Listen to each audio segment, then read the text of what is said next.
All right, everyone, we are back for Fighting Matters. I'm Steve Kwan. I got Jeff Shaw and Jesse Walker on the line. Jesse, how's it going, folks? It's great. The weather's beautiful here in lovely, scenic downtown Bellingham. Jesse, how about you, my friend? The weather is trash here. It's just nothing but rain. And that sounds good to me. I'm from the Pacific Northwest. Rain is beautiful. Plants love it. Well, that's got to be because camp just wrapped up, Jesse, right? I mean, all of the sunshine has left your life now that Jiu-Jitsu camp is over.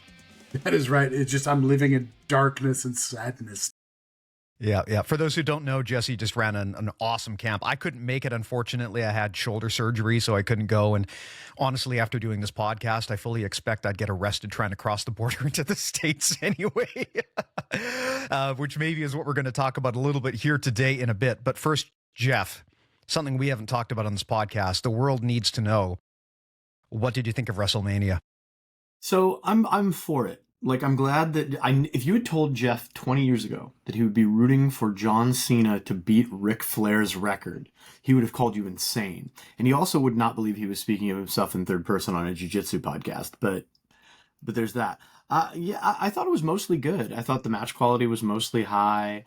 I loved the appearance of Joe Hendry, I believe. I popped for that big time. I thought that a lot of the marks were wrong when they thought that segment wasn't handled well. I don't think you can have Joe Hendry go over Randy Orton at that stage of his career, but I think just putting him out there, and I thought both those guys did a great job with that match. So that was probably my highlight.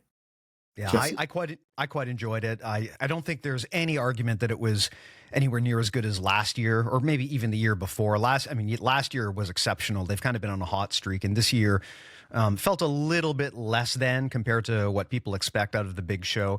I was happy to see Cena win. It's like you said. I mean, go back in time 20 years, and if someone said that John Cena was going to beat Ric Flair's record, there would be riots in the streets. But now I think people are like, yeah, get Flair out of there. Let's put the belt on Cena. A lot of people bagged on that match. I didn't think it was as bad as people thought. But I guess my 10-year-old son was very upset that John Cena. I mean, is this real, or are you making fun of us? No. I'm being very serious. I asked him because, I don't know much about this. And I'm like, tell me about the big matches, who's going to win. And I'm like, so you don't think Cena's going to win it? He's like, no, he turned heel. He doesn't have a shot. And then, after the weekend, he's like, I was wrong and I'm bummed. Yep. It was an interesting event. I mean, of course, I guess some of the highlights were the triple threat match in which three of WWE's top stars competed for the custody of an obese man. That was kind of the big breakthrough event there, I guess. Paul Heyman, for those who don't know what I'm talking about.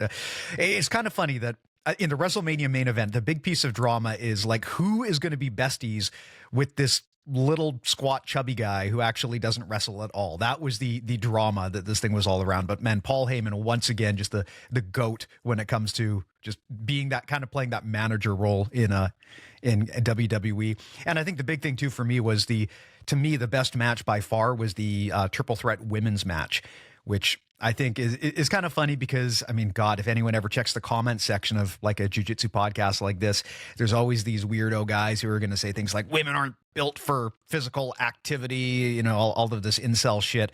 And I mean, I got to say, like, yes, WWE is fake, but it's an incredibly athletic endeavor. And the women outperformed the men by a massive margin at WrestleMania this year. So awesome stuff. Definitely recommend people checking it out. I thought it was good. But I don't think people came here because they care about wrestling. I might be wrong, though. I think we should talk about... if they did, I will plug my Jiu-Jitsu History channel where I'm getting into catch wrestling. And America's first Jiu-Jitsu instructor, John O'Brien, who is President Roosevelt's first Jiu-Jitsu instructor, turns out a lot of the sources say taught Frank Gotch the toe hold, which if you're interested in early wrestling... interesting. Yeah, and like... I was skeptical, but some really credible researchers believe it. And I found contemporaneous reports from around 1913, and multiple sources say it's always this is. I'm doing an academic paper about this, about how you can tell what the difference between what's real and what's worked is at that time, because the lines are somewhat blurry, but it's a cool puzzle for researchers. I am excited. Now today, though, Jeff, talking about jiu-jitsu. We're going to talk about something probably a little bit less interesting historically, but I think very relevant for people listening. You guys, of course, are both gym owners, and we wanted to do a little info packet about just how current events are going to impact jiu-jitsu businesses, especially gyms. So the tariffs, of course, are one thing that come to mind, but also cross-border travel. Many people in the jiu-jitsu community don't really follow politics that closely. And so a big sentiment that I hear from a lot of people is they just don't seem to think that, what's happening is as bad as people are making it out to be. And I think that we need to maybe help people wake up to that and at least tariff proof and Trump proof their businesses so that they have an understanding of what to expect. I can talk about this from a content creator standpoint and a digital service standpoint, but Jeff, maybe since this was your idea, why don't you kind of kick this off? What is your stance as someone who runs a jiu-jitsu gym in a border adjacent city? What are kind of your thoughts on the situation and what should gym owners be doing? So the main overview that I want folks to understand from my perspective is that market economies work best when money moves around. When someone pays a jiu-jitsu gym owner dues, that gym owner is then able to buy fitness equipment or go to the neighborhood sauna or buy the academy lunch next door, things like that. And so this is why wealth concentration is generally really bad for business, because the value of a dollar in the hands of an average working person is it's orders of magnitude higher than a rich person who's just gonna sign a store it away. And there's the wealth concentration piece, but there's also like customers have to have money in their pockets in order for them to want to spend. And right now in the US, consumer confidence is lower than it's been in about 30 years. And you're starting to see that with people cutting back on their spending, and they're right to do so. I have some incredible examples from some incredibly disappointing examples from my own business. And I just, I don't want to hog all the airtime here, folks, but like the four things that I personally wanted to talk about, because I truly think a lot of people that are jiu-jitsu business owners do not appreciate the magnitude of what is about to happen. And one you already mentioned with tariffs and sourcing materials like gis, rash guards, fight shorts, striking equipment. It's all about to get a lot rarer and a lot more expensive. For those of us near borders, that's not applicable to everybody, but like for folks like us near borders, Whatcom County, we get 30% of our tax revenue from Canadian tourists. I have a lot of students who are Canadians, one of whom was denied entry to the U.S. and so lost a student just because he was denied re-entry to the U.S. So happy to tell that story. And the third thing is people cutting back on their spending. People that are jiu-jitsu lifers, I do believe. Here's the glimmer of hope before I get to the fourth thing. I do think that nothing is a recession-proof business, but people that love jiu-jitsu are passionate about it, and it becomes our community. And so people are going to cut back, and that's definitely going to hurt us from a demand perspective. I do think the vast majority of people that are passionate about jiu-jitsu, this is an essential thing for our lives, and it's not going to go away for me. I'm sure it's not going to go away for y'all, but they're the more casuals, I think, are going to be less likely to spend between $135 and however much other people charge $200 a month on an academy. The big thing, and again, I don't want to. This is just my preview of the issues that I'm facing. We were in a great position to buy a building, and we had put in offers on 2 buildings downtown, and this is a major thing for us. It's a dream that we were about to realize, and would have been amazing for the local Bellingham economy, right? We're investing in the community. We've created about 15 jobs. And then the tariffs happened. And then some of the other Trump economic policies happened. And I can go into detail if you want. But, people know my politics. I talked to a business consultant who works at a pro-business organization. I talked to 3 different bankers. And they were all like, nobody's spending right now and nobody should be spending right now. And these are all folks who, it's like when the black belt tells you you're doing something wrong on the mat, you should pay attention. When the people that only care about money tell you should hold your money, you should pay attention. And so that's a heartbreaking thing for me. And that's sort of the preview of the things that I'm thinking about. I know I didn't answer your question, Steve, about what folks can do to recession-proof their businesses, but I thought, like, especially because I know Jesse's a gym owner too, we could talk about some of the challenges we face. And then we can kind of think about, like, okay, well, how are we going to address these challenges? 100%. I'll maybe turn that over to you, Jesse, to get your thoughts. Obviously, very different situation. I mean, you're not in a border town. You're in Kentucky, so a very different dynamic. But this kind of stuff is going to impact everyone. I mean, I'm a Canadian here right now, and I don't know to what extent Americans are subject to boring ass Canadian news. But part of Canada's plan with tariffs is to specifically try to weaken and attack red states to try to send a message. So, for example, as a big fan of Maker's Mark, I cannot get that right now in Canada. It is not being purchased. We are being told to buy Canadian instead, which is frankly completely understandable given the threats against our sovereignty. Jesse, though, I will turn this over to you because I would love to know what your perspective has been and the impact and what you think gyms in your situation can do to kind of weather this storm. Yeah, I mean, Jeff and I have a lot of parallels, even though we're in very different parts of the country. I am currently in a situation where we are having to move our gym. And we were having to make a lease purchase decision. And it ended up that we were deciding to go with the lease. The purchase just didn't make a lot of sense for a lot of the reasons that Jeff just outlined. And, you know, even with the lease, we are looking at, just because of the way the economics has been working, certainly recently, our rent is going to double when we move. Double. And that's really hard to swallow, especially when we are looking at down the barrel of an economic downturn. So these are issues that are being faced with slightly different details around them, but essentially the same stuff, right? I would have loved to have bought a building and had somewhere we could just settle and be done and not have to worry about it, and have some investment property and, all the things that goes along. But even, talking to, even friends, like our friend Paul Kinzia, right? He, does a lot of wealth management, and he was at the camp and we were talking about, commercial real estate. And I brought up the fact that, at least from a layman's point of view, we're in a huge commercial real estate bubble right now. And he was in complete agreement. And I've been waiting for that bubble to burst for 5 years, and it still hasn't, right? There's all this empty commercial real estate sitting around, and the rents just somehow keep going up.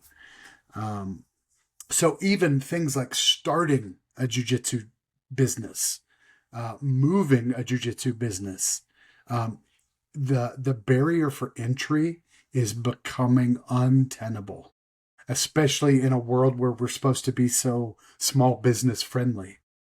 To piggyback off of that, like another, and I'm happy and sad that we're facing a lot of the same issues. To talk about the risk involved with starting a jiu-jitsu business right now. So for those of you who are not aware of Northwest geography, we're about 30 minutes from the Canadian border and about an hour and a half north of Seattle. And the biggest academies near us are in Seattle or Everett, Washington, which is about 30 minutes to an hour north of Seattle. It's about an hour from us, or in Vancouver, BC, which is about an hour, depending on how the border is on that day, so it's a lot further, it's a lot longer now. And so we, like 2 of my black belts have, and between 2 and 5 of my guys have always wanted to start their own school. And we were planning to expand to a nearby community called Mount Vernon. There was another opportunity to open a place called Ferndale. And if the economic situation was better, because we've been open 7 or 8 years now, we're better positioned to weather an economic storm than 2 guys who are just starting out. And I'm not one of these, like, I'm the opposite of the Jiu-Jitsu Association guy who doesn't want his people to go and start their own schools. I want my dudes to get what they want. I want them to live their dreams. But I'm also going to be honest with them always and just say, like, look, I will help you do whatever you want. But if we weren't open right now, I probably wouldn't start a spot right now, because just the risk of failure is so much higher, and the consequences of failure are so much greater if you don't have that buffer built up over 7 or 8 years. And so, in all of it, when I listen to you talk, Jesse, like, I hear the sort of the same things that I'm feeling, in that, like, this is my community and I love it, and I want to be here. I want to die here. And I don't ever want to die, at least not today. But I want to invest in my community. I want my money to be spent locally. I want my money to support other local businesses, other folks that are like the coffee shops on my block, the taco place, this, and so we had everything set up to buy the building. We had a contractor in. We were going to put in a sauna. There's a commercial kitchen. We were going to have like and it was all doable. And and it all went away. And I'm not trying to say that in terms of a sob story, because I'm still doing great compared to a lot of folks. But what I'm trying to say with that is, I think it's an error when people think of administrations that cut and cut and cut as pro-business, because cutting something does not make it more efficient. And when you have people whose job it is to help small business owners, like in America, we have the Small Business Administration, and about 30% of those folks just got laid off. And these are people that helped us when we started our business. These are people that provide low interest loans to American business owners. These are people that provide services that business owners need. Like, all of us started, well, not you, Steve, but all of us started Jiu-Jitsu academies because we love Jiu-Jitsu, right? I'm not a tax expert. I'm not a legal compliance expert.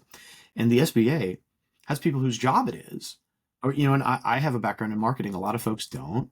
And so America has the SBA, which is this, and they get a pittance of tax dollars, and the services they provide are just orders of magnitude more powerful than we put into it. And to slash something like that does not make our system more efficient. It doesn't make our businesses run better. It just concentrates wealth and power in the hands of people that don't have our best interests at heart. Yeah. Yeah. Something to maybe expand on that a bit, because I think when people hear conversations about this, we have a tendency to think of politics almost like a team sport these days, where often people reject an idea not based on the merit of that idea, but based on who said it, right? And I know a lot of people will listen to this because, we get the comments, right? A lot of people will listen to this and say, I'm not going to listen to these woke liberals. Everything they say is a lie. They can't be true, or whatever, right? You can believe that if you want, right? I've kind of given up on trying to reach people who are that entrenched. But one thing I will say is, if you ever get to know someone who is an economist or who works deeply in finance, the people who are good at that job, they're looking at objective data. They're not concerned about whether an idea is Republican or Democrat or progressive or conservative or left or right. The only thing they care about is the money, right? Where is the money moving? How is it going? Just completely objectively, what's happening with money right now? Money, to your point, Jeff, like you said, money is literally the blood of an economy. And like blood, if it stops pumping, you die. And that's exactly the basis of a lot of economic strategy, is to try to encourage the spending of money and the free exchange of money. That's how you build an economy. When things get scary is when people start hoarding their money and they're not spending, because much like if your heart stops pumping blood across your body, if money stops pumping throughout your economy is going to suffer tremendously. And these are people, again, who are not saying this because of a political position. They're just looking at the data and they're saying, this is what is likely going to happen. This is what we're seeing. Just purely objective. How can we manage money here? Listen to those people. And, you don't have to listen to people like me, but listen to those people who really understand money. And what you will hear is they are telling you to brace for a shock. The other thing about a lot of economic policy is that sometimes the damage doesn't happen right away. It can take a while, and that can make it really hard for people who are only observing casually to really understand cause and effect. As an example, right? 2020, when the pandemic happened, the cause and effect there were very obvious because it was very immediate. Pandemic's happening, we have to shut down the economy. You can agree or disagree with the decision, but everyone knows why it happened. And everyone knows what the cause and effect was. This is a little bit different because it could be a while before people start really feeling the consequences of all of this spending drying up, and also of the economic consequences. I run a pretty large Jiu-Jitsu media brand, so I keep an eye on the analytics, and I'm pretty in tune with kind of the general trends as to whether things are going up or down. And one of the things that I learned in 2020 when COVID happened is that by looking at our analytics, I can get a pretty good gauge on the financial health of the jiu-jitsu community, maybe even the mental health of the community, right? Because you can see across a broad spectrum, of worldwide data, you can see what's happening. You can monitor trends. It's a bit different from running a gym where you're situated in an area, because you'll have good data on that area, but maybe not good data geographically. I can tell you from what I've seen, a lot of people are are going to lose their jobs. A lot of people are already losing their jobs. Spending is going to dry up. And if you run a jiu-jitsu academy and you think this is like woke liberal nonsense and that you don't have to worry because Trump's got your back, you need to wake the fuck up. Yeah, you need to wake the fuck up, because this is going to impact everyone, right? Tariffs don't care who you voted for or which political team you're on. We've already seen multiple jiu-jitsu brands, and if you check Reddit, you'll see the updates. Multiple merch brands have basically said that they're questioning the viability of their own businesses at this point, because with the tariffs coming in, it's no longer feasible for them to really operate, right? And I mean, you can make the argument that, well, this is a good thing because we want to reshore the jobs into the States. Look, that's not going to happen overnight, if at all. And even if it does happen, right, it could take decades to build up that kind of manufacturing infrastructure. And again, remember, we're talking about shit like jiu-jitsu gis here. If we reshore American manufacturing, jiu-jitsu gis are not going to be high up on the list of things that need to get reshored, right?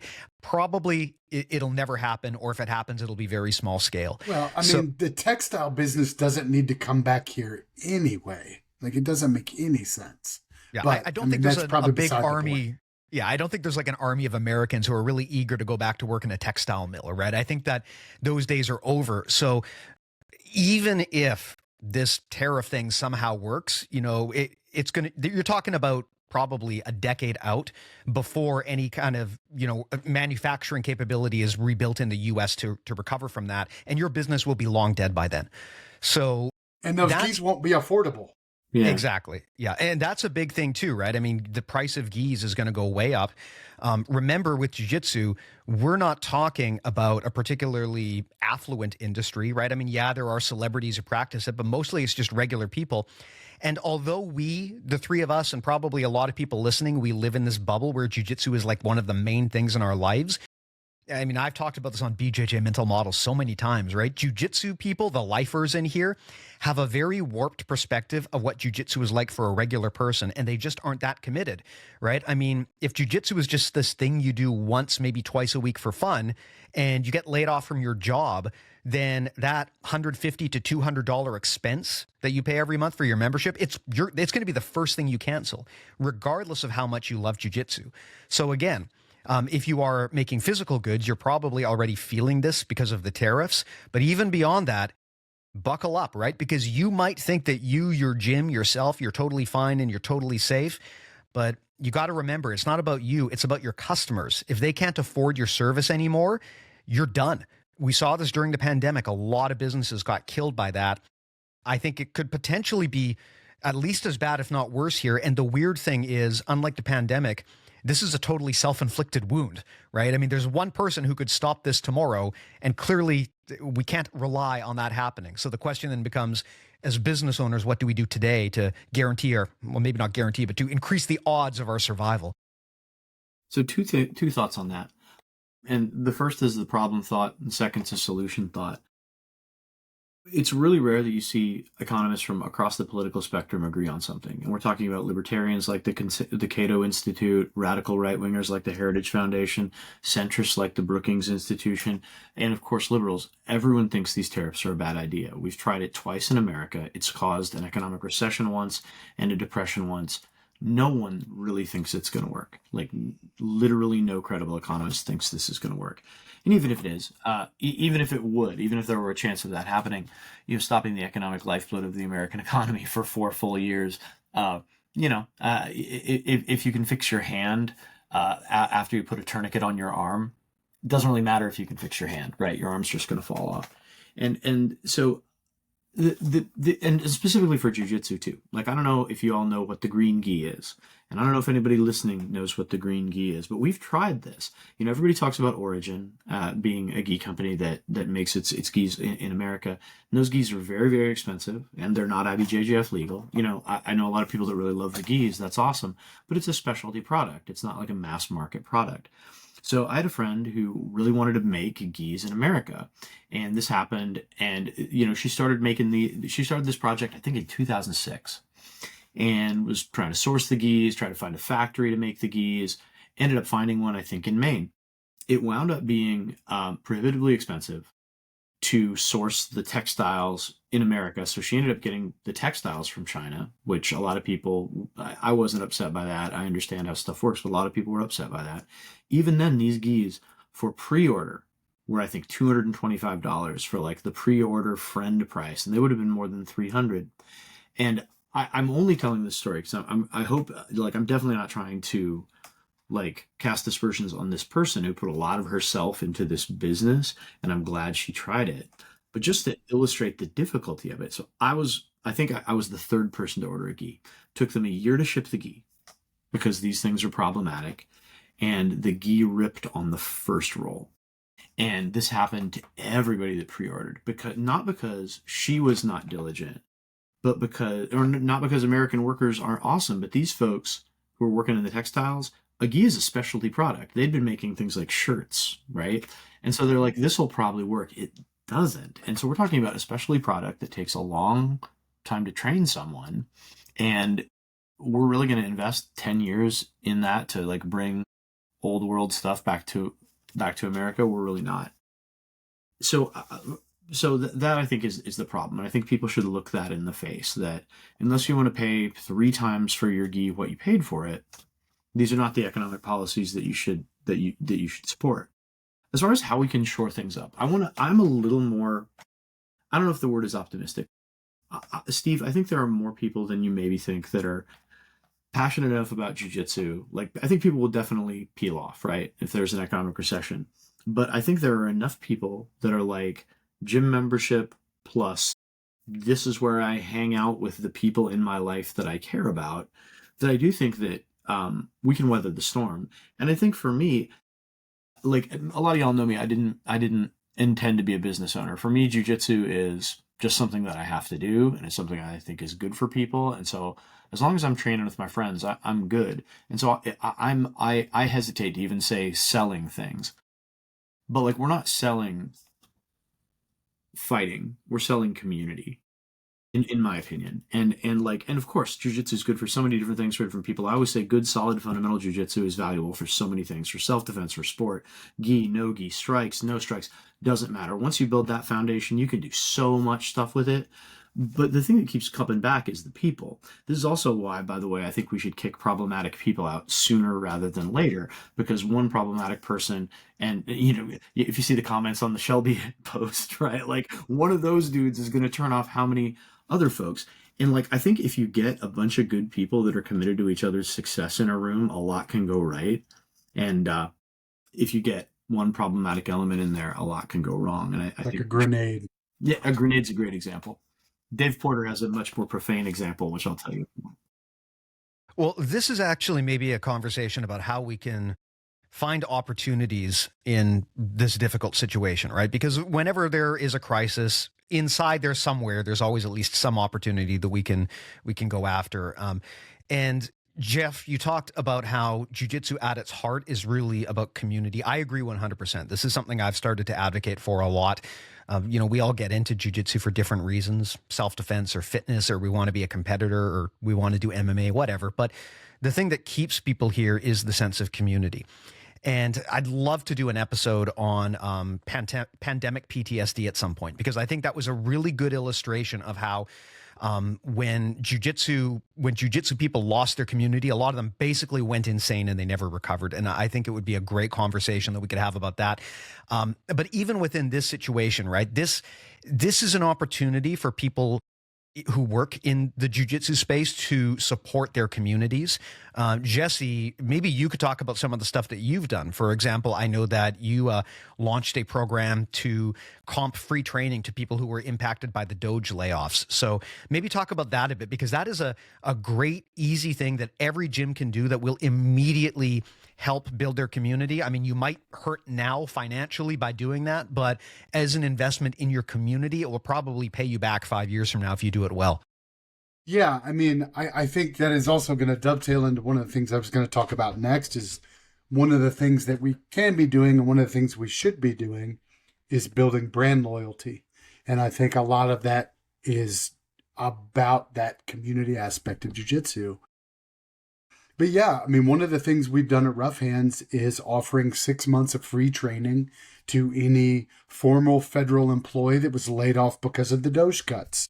Louisville, Kentucky's not a huge hub for federal employees, but I can tell you we've got 2 or 3 that have already come in and are taking advantage of it. And it's been great. We inherited a new brown belt out of it. Yeah, I mean, and they are already adding to our community and making things better.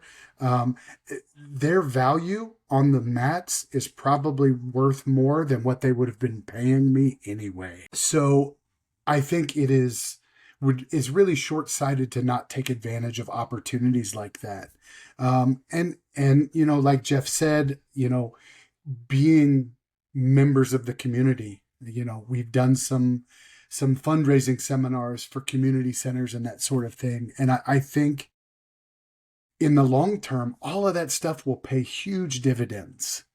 That when we come out of this, we will be one of the folks that, instead of buckling down and closing our borders up and becoming isolationists, we will be seen as one of the the helpers. And as a business, that you can't put a price tag on that.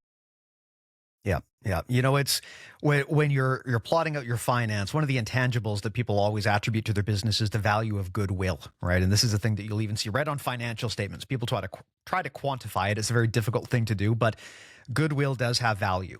Especially one thing to consider is that all human beings are wired to reciprocate, right? It's right down to our biology. We mirror the people around us. We reciprocate intentions. We're very social, tribal creatures, and we are programmed to take care of the people who take care of us. And I mean, I've heard so many different marketing strategies and sales tactics on how to get people in the door and get them to commit to your business and to pay you. And my advice is always, if you look at business as a purely transactional thing like that, dare I say, the way that Trump looks at things, then you're not going to wind up with a particularly sticky brand where people really want to support you. They'll do business with you if they absolutely have to, and they have no other choice. But as you're seeing with Trump, if you can't trust your trading partners, you're going to immediately try to find someone who's a bit more reliable. In the jiu-jitsu space, if you can establish yourself as just a legitimately good person who is actively trying to do good and to help other people in the community, and I don't mean this as like a facade or some sort of marketing ploy, but if that is authentically what you're trying to do, it will be reciprocated. People can't help it, right? They will take care of the people who took care of them. So this is a good opportunity for jiu-jitsu gyms to kind of stand up and do the right thing. We saw a lot of this during the pandemic as well, where a lot of people continued to pay membership fees for years, myself included. Even though they couldn't train, they would still pay all the way through to support their community. This is an opportunity, I think, for a lot of gym owners to take the reverse approach and to support the people in the community who are being laid off and losing their jobs. Because remember, this isn't just going to be Doge and federal workers who got impacted, right? This is going to cause broad cuts throughout the entire economy. My background is in the technology fields. It has been a brutal year or two in the tech fields. Just massive amounts of layoffs as companies try to minimize their expenses and also try to, unfortunately, maximize profit. With tariffs coming into play, there are going to be a lot of businesses who are forced to either close up or dramatically reduce cost. And this is your opportunity as a gym owner to support the people who up until now have funded your lifestyle. They've paid your bills. If you can do even just the basics, just comp them some free training until they get back on their feet, that makes a huge difference, not just to them personally, but to your brand as a whole. I always recommend to jiu-jitsu business owners to err on the side of generosity. Don't worry too much about am I getting ripped off or am I giving away too much for free? People always worry about that. I'm giving too much away for free. Generosity is a powerful brand. And so if you can make that part of your gym identity or your business identity, it will speak very well for you in the future. We had a very famous jiu-jitsu athlete visit my academy, and he's a great business guy. And I don't think about maximizing profit. I think about the long term. And so the advice he gave me on the car ride from the airport was, he was like, you gotta charge more. You gotta jack your prices up. And I was like, I can't do it, man. and like that, and that's not to like venerate. That's not to say I'm doing the right thing necessarily, because I'm doing the right thing for my own goals. So my goals are, I want to have a broad-based community that is committed to each other, and like the single mom who wants her kid to be able to train, I want that kid to be able to train, right? And that's worth more to me as the only child of a single mom myself than the $100 or whatever I would be getting that month. Um, it is interesting. Like when I started first realized I was going to start doing business, I started studying business models, and there are business models in jiu-jitsu that are exclusive business models that are like, we are going to charge $400 a month, and we are going to have a third the people, but we are going to make roughly the same amount of money because we're attracting a certain clientele. And like, I feel some type of way about that personally, as someone that believes jiu-jitsu should be broadly accessible and that you should have the ability to do it. But like, I mean, I'll never do that, but there are folks out there that are very comfortable doing. Well, these two ideas don't mutually exclude each other either. You can be generous and still have high ticket pricing, right? I mean, there's a lot of businesses that will do this where they will advertise their price at a certain point, and they, genuinely believe that is the value of the service, and they may be right. But if someone truly needs help, they will comp them, and they will make it worth their while. A lot of businesses do that. So you're not obligated to play one versus the other. Although, if the purpose of the high price is to specifically exclude people in a lower economic bracket, well, that's a different situation. But if your service, if you legitimately believe it's worth that much, like if you're running, I don't know, a jiu-jitsu camp and you're having to, pay the bills to bring in some really high tier talent, and it's expensive and it just needs to be that way. Like, it's not on me to tell people what the value of a service is, and I'm all for people getting paid well to provide service. But that doesn't exclude you from also being generous if people need that generosity, right? You can do both at the same time. Yeah, an idea that I don't think we think about enough is human capital. And we invest in our 401ks, we invest in our business, we invest in our capital assets, and we should invest in people at least as much. And I think that by making a broadly accessible jiu-jitsu model, or a volume business in the parlance, I mean, even if only a third of those people are going to become passionate about jiu-jitsu and spread it around, that pays so many dividends for everybody in the jiu-jitsu community, right? Like, somebody trained your brown belt, Jesse, right? And and somebody trained like we had a guy like that, a great brown belt. Came to my gym, I was like, you're awesome. What's up, Frage, if you're watching? And like the fact that someone invested in that person, and now that person is bringing value to the people around them. I think it's really important, and it's really meaningful, not just from a personal standpoint, but an economic standpoint as well. And it's just why the concentration of wealth is a huge problem in society. But I realize that's a whole other rant. Well, I mean, it's very closely related, right? When we talk about concentration of wealth, a lot of what that does, getting back to the concept of money being the blood of your economy, if all of the wealth gets concentrated into a handful of people who frankly don't need anywhere near that amount of money, a lot of the time they're just going to park it and hoard it. And we're seeing that now, especially when times get tough, they're going to hoard their money, and that takes that out of circulation. And then again, you're killing the lifeblood of your own economy. Billionaires are just like us. They're just like us. They're just like us. I wish. I don't know if anyone out there has ever actually had a chance to work with like someone who would be considered in the super rich bracket. But if you ever have, it will very much change your perspective of the amount of intelligence and hard work and virtue that these people have. Because if you believe their own marketing, they will make it sound like everything they got is on their own merit, and they're hard workers and they came up from nothing. And my experience working with people like that has not been the case. The other thing too that I find very interesting is all of these people who would be considered super rich, they're very invested in their own narrative. And if you talk to them, they, a lot of the time they actually frankly pay people to tell their story. Every person I know who's super rich does this, where they've paid people to basically put out propaganda about, like, look at this incredible scrappy underdog story of someone who came up from nothing. But if you unpack it, it always turns out they came from like incredibly rich parents and they had opportunities handed to them left and right, but they are invested in telling their own story. That is something I've noticed repeatedly with very, very wealthy people, is they go out of their way to tell a narrative about how great they are, and they always want to tell it on their own terms. You know, Steve, one thing you said before uh, about there being a path forward, and that there being, in crisis there is opportunity. The two things that I really would like to come out of this period in American and world history is I want people to understand that just because someone was born rich does not mean they are smart. And I want people to understand that although it's tough to draw lines of causation, when an authoritarian president and his party control all branches of government, ultimately they have responsibility for what happens. And the next time Trump takes responsibility for a thing, it will be the first time in his life he has taken responsibility of it for a thing. Another common theme with the super rich people I've worked at, it's always somebody else's fault. Yeah. And Yep. I just, I think we're headed for a lot of calamities. I really do. I think that a lot of those things are inevitable at this point based on choices that the government has made. And my best, brightest hope at this stage is just like, there's nobody you can blame it on, right? You did this. Like these are all huge unforced errors. And, so if you're listening to this and you disagree with me on all these policy issues, cool. I understand. I just ask that you hold them accountable. That's all I ask.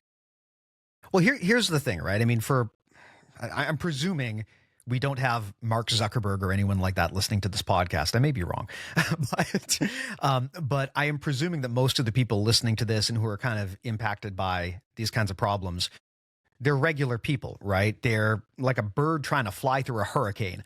And when we are just small independent business owners, it feels like there's so little that we can do to change our situation and the environment around us, right? When the entire economy is crashing and tanking and everyone's losing their jobs, what can you as one business owner really do to survive that, right? And what can you do to really help people in that situation? And I'd love to explore your thoughts, both of you, on this, because I know that both of you have put a lot of thought into the community side of jiu-jitsu.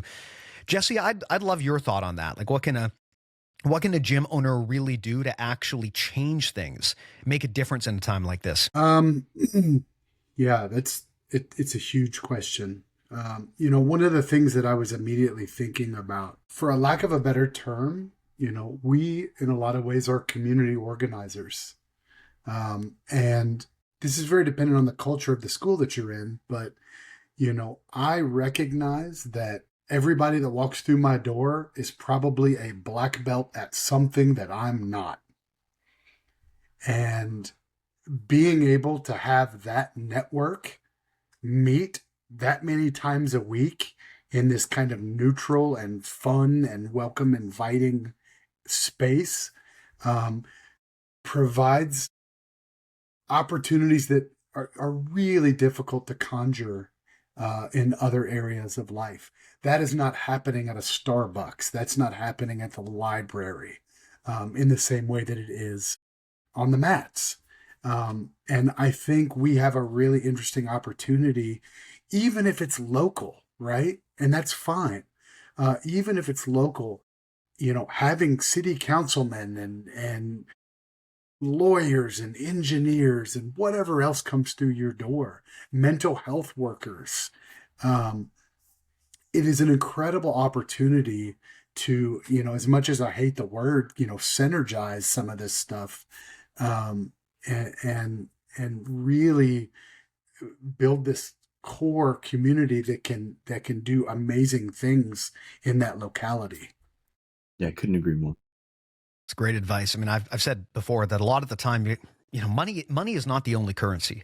It's kind of the most important one in our shared economy, I guess, but it's not the only currency. Time is a currency. There's a lot of other things that you can trade on. And so if you ever get into a situation where someone doesn't have the money to pay for your services, there's other ways to make that work, right? I mean, like you said, if you've got someone who specializes in construction or carpentry and they're not getting enough business to pay their gym membership, man, that's an easy trade, right? I mean, every gym has construction and carpentry needs around that, things that need to be done around the gym, then maybe the owner is not really the best person to do. So that is a great opportunity to skill swap. I mean, I have started and benefited from so many relationships that began as a skill swap. And then eventually the relationship deepened and it became kind of a business partnership and switched over to money because that's kind of a more easy way to trade currency. But this is a great way to support people during difficult times. If someone gets laid off and they want to keep training, find something that they can do to help you. Like, I mean, one of the things, let me give an example. Jiu-Jitsu gyms, not only do they tend to suck at sales and marketing, they hate doing it, right? They hate doing it. It's usually the lowest priority for most gyms. There's a lot of marketing people and tech people who are going to get the axe over the next while if they haven't already. And if one of them is at your gym, just like tell them, if you do our social media for us, or if you update our website for us, or you help us with our sales process, you can train for free, right? Easy trade. The benefit that you as a gym owner will get out of that is way greater than the single student membership that you stood to lose. I have an additional thought, and I'm not speaking for anybody but myself here. Not everybody's in the same position I'm in. Pay your workers and don't lay off your workers. If there is an economic crisis, leaders eat last. Cut your own pay. I never have paid myself more than one of the employees, the highest paid employee that I have. You guys pay yourselves? Yeah, I only pay myself in meme coin. And if you invest in my meme coin, I will invite you to a private dinner where you can influence the policy of Bellingham BJJ. It'll be great. But yeah, leaders eat last. And if the gym is undergoing, and like, look, everybody's got to make a living. Everybody's got to pay bills. And so, take this for what it's worth in your own life. But like, I don't like that gyms don't pay their employees. I don't like it when an economic crisis hits and somebody who, like, all the folks who teach at my place are younger than me. They are all less along in their career. They all need the money more than I do. And that's, if that's not you, then I'm not talking to you, really, for the folks listening to this. But like, if you are in my position though, and you're a person who's going to have to tighten your belt, but you're not going to go under, the guy you're paying $50 a class needs that $50 a lot more than you do. Don't lay people off. Don't you do it. Anyway. Yeah, that's good advice. I mean, it's in a lot of ways, layoffs are a tool for cowards in many ways. Sometimes it's necessary. If you just straight up don't have the money, I get it. But in so many cases, it's more about, well, where can we shave a few expenses so that we can get a little bit of extra money in our bank accounts? Well, we can get rid of Joe. Problem solved, right? That kind of shit is so dehumanizing. Maybe you can get away with it in a giant corporation, although I really think that's going to rubber band at some point, and there's going to be a serious backlash to the general mistreatment of employees. But in a jiu-jitsu community where everything is much smaller, everyone knows everyone, and that people capital is really the thing that makes jiu-jitsu work, you really don't want to be that guy who treats their employees like shit, right? I mean, if there's anything that you can do to salvage those employee relationships and keep them on payroll, I definitely think you want to be doing that if you can. I mean, I'm sympathetic to the fact that, look, if you can't pay the bills, you just can't pay the bills. But if it is at all possible to keep your team together and keep them paid, I think that's got to be a priority. You don't balance your books by breaking the backs of your people. Full stop. Yep. Jeff, something that you've talked about before, and I know that we've spoken about this many times on various podcasts, is your belief that jiu-jitsu gyms have the ability to expand beyond just being a place for martial arts and to be a community staple, like kind of like a corner business. You go to the mini mall, there's the coffee shop there. That's kind of the reason people come. It's sort of a hub where people connect. And if you ever were to take that business away or lose it, it would be devastating to the businesses around it. I don't see any reason why jiu-jitsu can't be that. And that doesn't mean you need to get everyone who walks by to suit up and go roll, right? There's other things that you can do. You can run events. This is an amazing opportunity, and I don't know why more gyms don't do it, right? Like run kids' nights where people, even kids who aren't your members, can come and have some sort of event going on. That kind of stuff is super valuable. And I think that these kinds of situations are a great opportunity to help reconnect with people, right? In a world that is increasingly getting more divided, I think that a business that uses its presence to bring people together is super valuable. And like you said, Jeff, people don't want to lose their third space.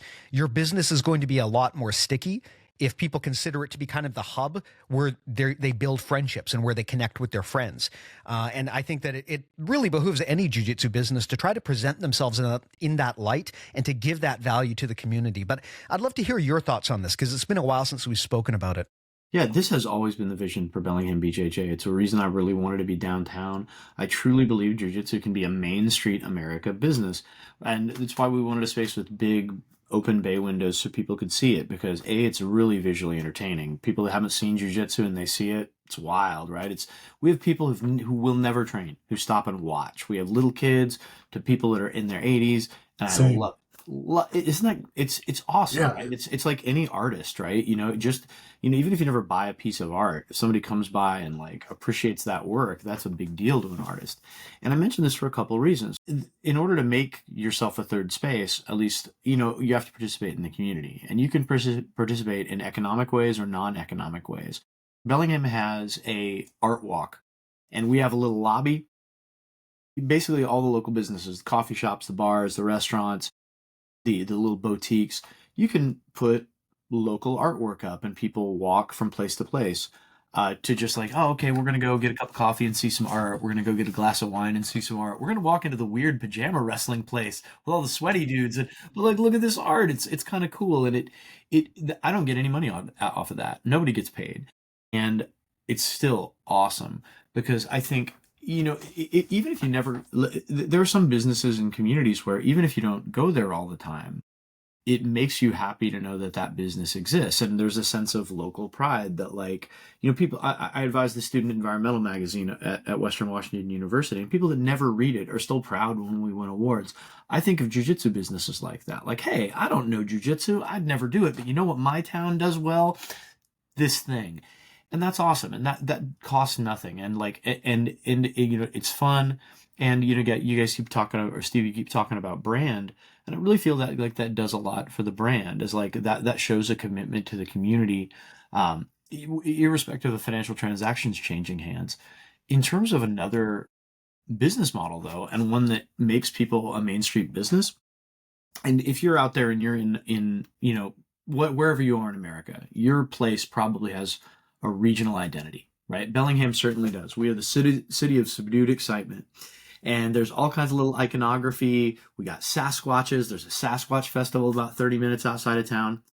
And we sell a lot of merch to people that don't do jiu-jitsu, because they walk by and they see my Basset Hound on a Bellingham BJJ sweater, which is real. And they're like, that's awesome. Or like we have 4 or 5 local artists that train with us. And to your point, Steve, a lot of those folks either trade with me for dues, trade their work for dues, or like, hey, I'll do this for you and you'll let me into the seminars for free and things like that. And we get incredibly cool merchandise out of it. And it's also the kind of thing where it generates a buzz. People ask questions, and we do get, it's not a huge revenue driver for us. It's basically like, I haven't paid. So I have a marketing and advertising background. I used to do strategic communications and PR, and I thought that would be the biggest skill set that I would bring to Bellingham BJJ. We have not advertised in 5 years. And a lot of that is just, we're downtown and we're doing this stuff that connects us with other people in our community. And, and so I think if you're out there listening to this and you have an academy, if you have a school, there's probably an analog for you. It might not be merch. It might be something. It might be community events, like Steve said. Maybe you don't have a art walk. Maybe you have like a community block party, right, where you could throw down some mats and things like that, and that kind of stuff. I always feel like if people are having fun, they come back, and if people come back, they get better, and if they get better, they have more fun, and then they keep coming back. That's how I think of it. Nice. Jesse, anything you want to add on there? No, I mean, I think there's so many parallels to what Jeff was saying, but I mean, I think that's, my friend Alan Tatone, who runs Access School in Ajax in Canada, his big tagline for his school is, jiu-jitsu is not about jiu-jitsu. And yeah. And that just resonates with me so much. This is the kind of shit that black belts say that drives everyone crazy, because it sounds so like trite and dumb.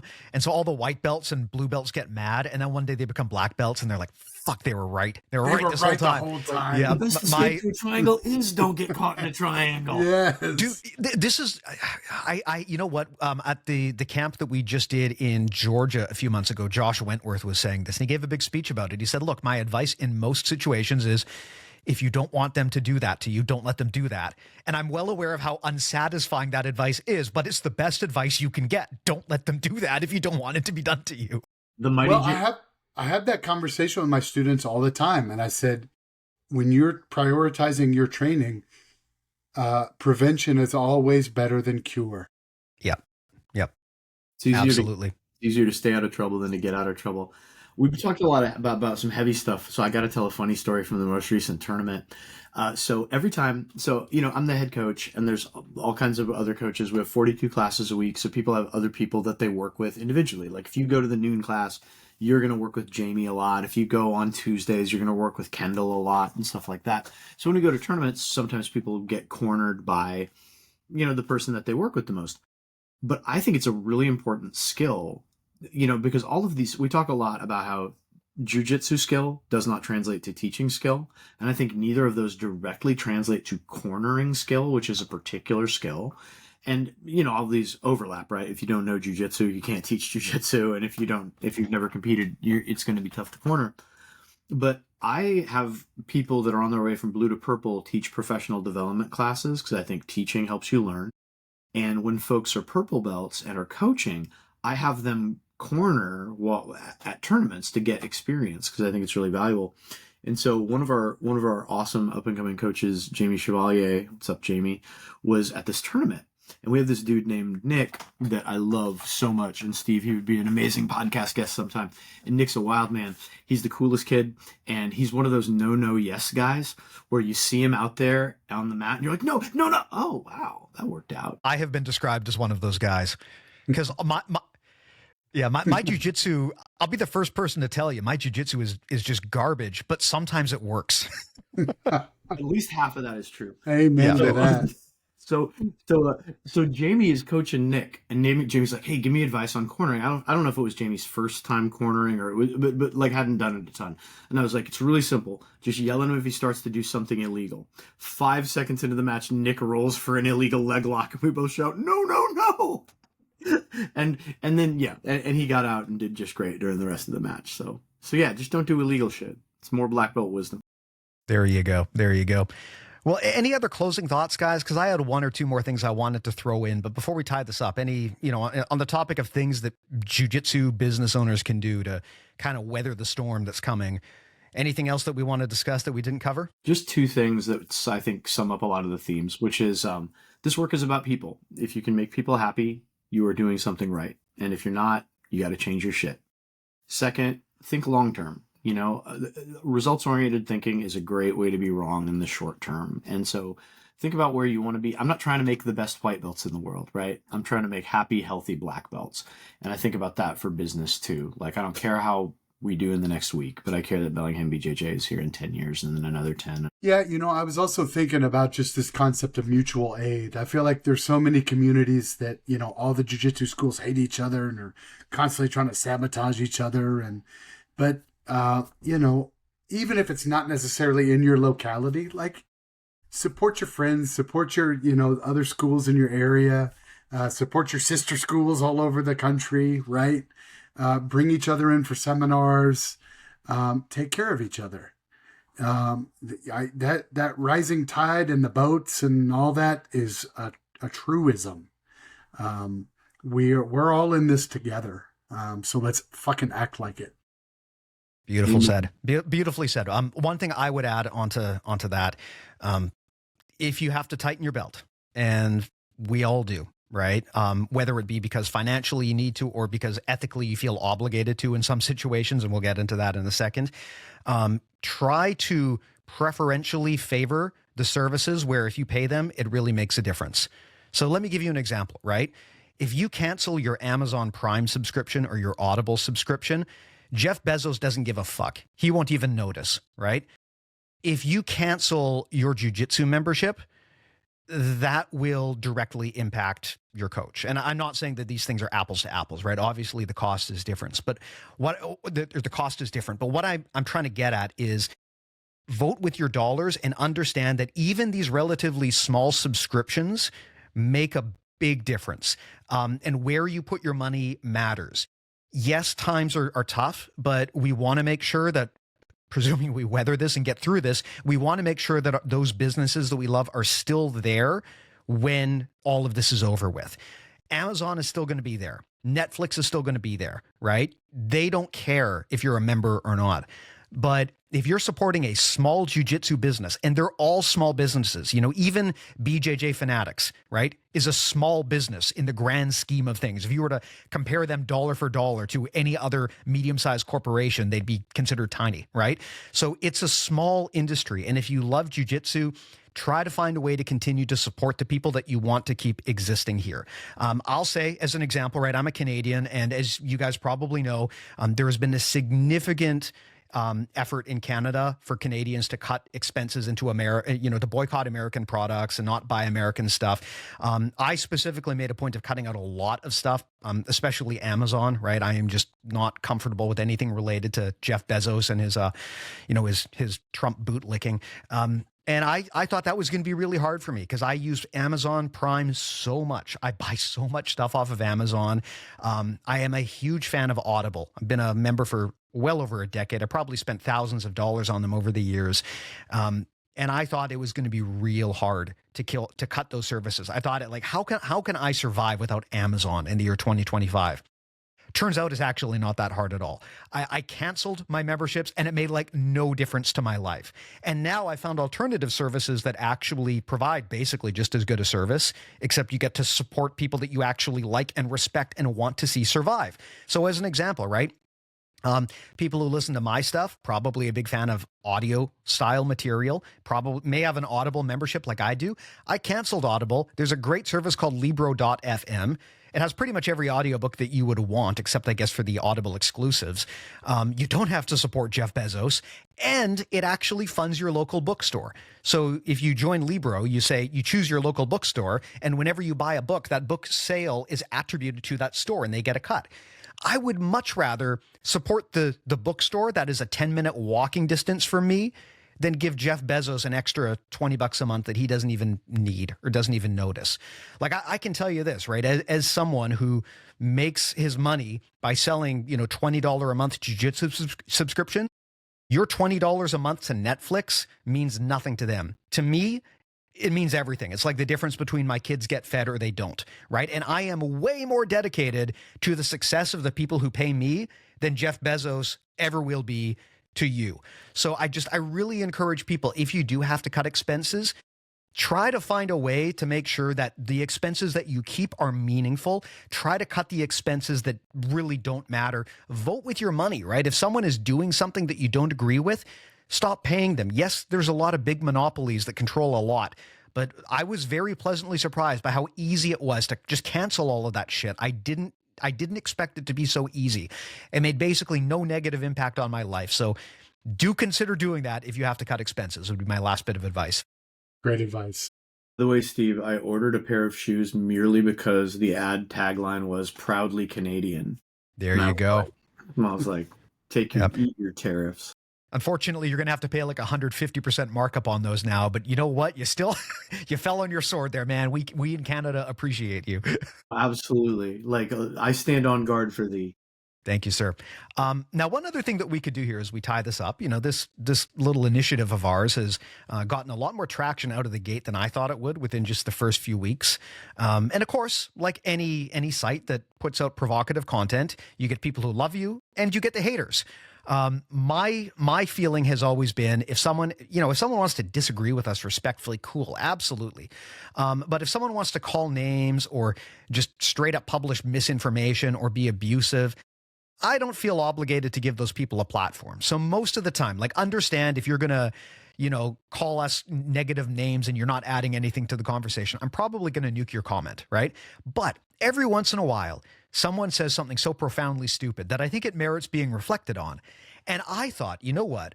Why don't we use the end of this show to maybe share some of the just absolute most garbage takes that people post in our comments? What do you guys think about that? I love this. The mean tweets. Let's do it. Yes. Now, Jesse knows exactly what I'm going to talk about because we've been talking about this on the back channel.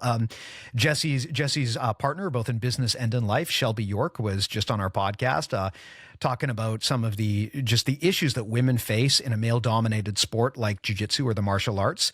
And on BJJ Mental Models, we've done episodes getting into this stuff before, and every time we do, it just draws out some of the most idiotic comments we've ever seen. So I'm going to share one here. This is from Peter Winters. This sounds like a lovely person. By the way, if you know who this person is, if you train with Peter Winters, maybe rethink that relationship. But anyway, here's what he posted. So again, we did a video with Shelby titled "Why Women Quit Jiu-Jitsu."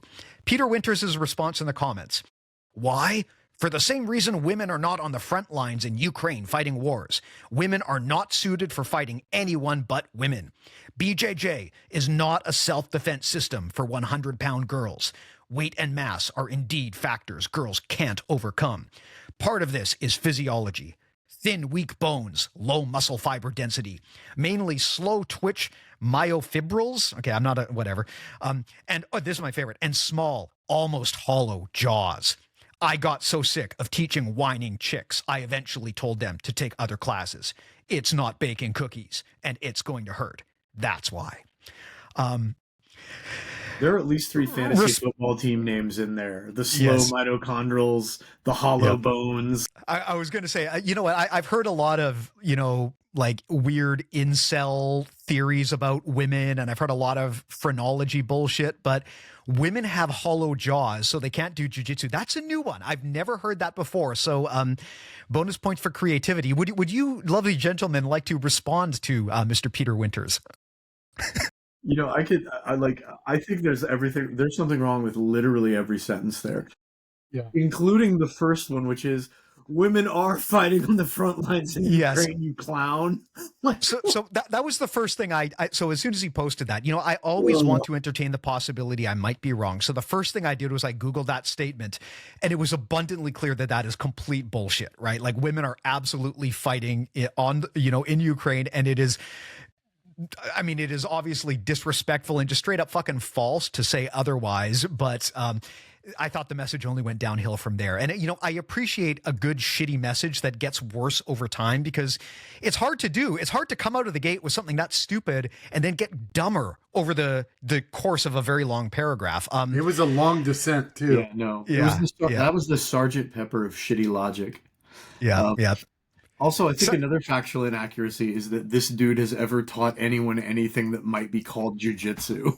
I was going to say, like, I tried Googling this person. I couldn't find any jiu-jitsu instructor named Peter Winters out there. So if this person turns out to be like a white belt who maybe subbed one class one time for the kids, I kind of have the feeling that's probably the extent of their jiu-jitsu. If they actually turned out to be a legitimate instructor, I would be extremely surprised, especially if they're willing to not just believe that shit, but publicly post it under their name. I would be very surprised if this person is a real jiu-jitsu coach. Jesse, any thoughts on that one? This is a good comment. I really enjoyed this one. It made my day.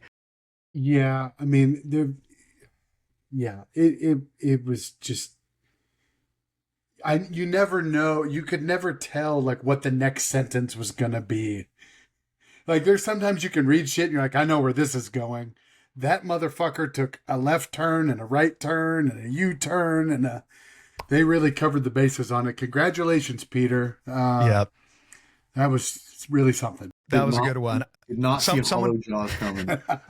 Someone posted a reply to that and said, does this guy think women are hummingbirds?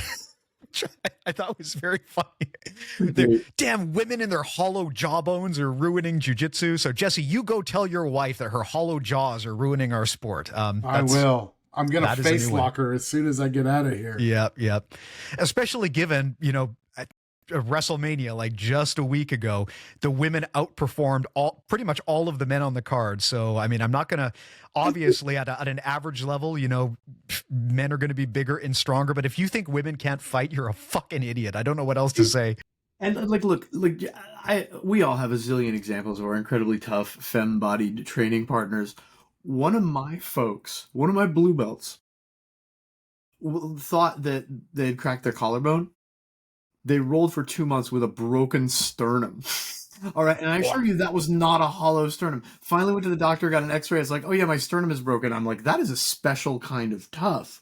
And so I'm sure they can handle like Mr. White Belt from wherever, from the wilds of the internet, from parts unknown, Peter Winters, if that is your real name. Fucking coward. Yep. Well, write in Peter Winters if you want to rebut your comment or retract it. But anyway, I thought that was hilarious. He's probably going to be nominated Secretary of Commerce after Howard Wetton. Well, Pete Hegseth might be gone in a few days at this rate, so maybe this guy can take the job. If he's got a podcast or if he's ever hosted on Fox, he's eminently qualified. He just needs to go on a NyQuil bender, and he'll be ultimately qualified. I mean, that's... Jeez. Well, good chat, guys. I enjoyed this one greatly. Where can people find you? Let's do Jeff, you first. If people want to train with you or look you up, or if they want to comment on your wife's hollow jawbones, how do they go about doing that? Yeah, well, true story. I keep the boss root and self-defense video 7-second clip. Someone's telling me that about my wife. I'm sorry, sir, but I'm going to break your leg on my phone just in case I have to text it to someone. I texted it to someone today. So wives are off limits. But not that she can't take care of herself, because she can, despite her hollow jaw.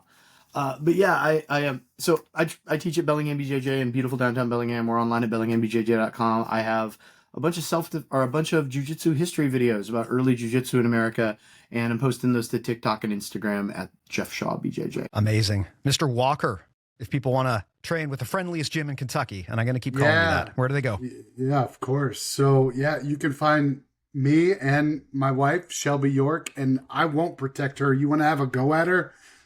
Be my fucking guest.